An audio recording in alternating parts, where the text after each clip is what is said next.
میری گھڑی میری مرضی، عمران خان نے پروپیگنڈے کا جواب دے دیا، کہا کہ میری اپنی گھڑی تھی، میں بیچ بھی دوں تو کیا بات تھی۔ چند میڈیا گروپس مہنگائی سے توجہ ہٹانے کے لیے گھڑی پر پروپیگنڈا کر رہے ہیں۔ پریس کانفرنس میں کہا کہ ہم نے معیشت کو پیروں پر کھڑا کیا، چوروں نے سب کچھ تباہ کر دیا، مہنگائی دگنی سے بھی زیادہ ہو گئی۔ انہوں نے کہا کہ تحریک انصاف کی حکومت واحد جمہوری دور تھا جب ملک کی دولت بڑھی اور ترقی ہوئی۔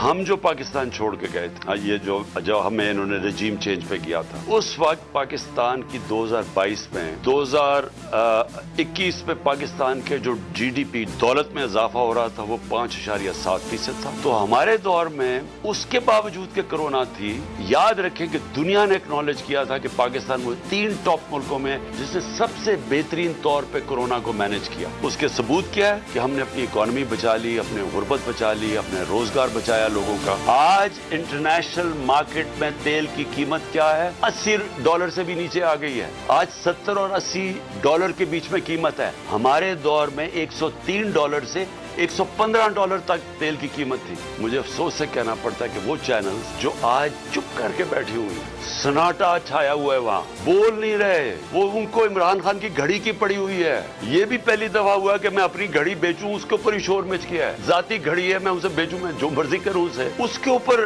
کوئی بات نہیں کر رہا کہ آج لوگوں کا جو معاشی قتل ہو رہا ہے، یہ صرف اور صرف اگر اس طرح کی پاکستان کی جی ڈی پی گروتھ ہوئی ہے، دولت میں اضافہ ہوا، یہ مارشل لاز میں ہوا۔ صرف ان دوروں کے اندر ہماری گروتھ ریٹ اس سطح پہ پہنچی تھی کیونکہ امریکہ سے ڈالرز مل رہے تھے پاکستان کو۔ یہ واحد گورنمنٹ ہے جو امریکہ کے ڈالرز نہ ملنے کے باوجود اس نے 5.7 اپنے تیسرے اور 6.8 پہ ہماری اکانومی گرو کی۔ اور ساتھ ساتھ کپتان نے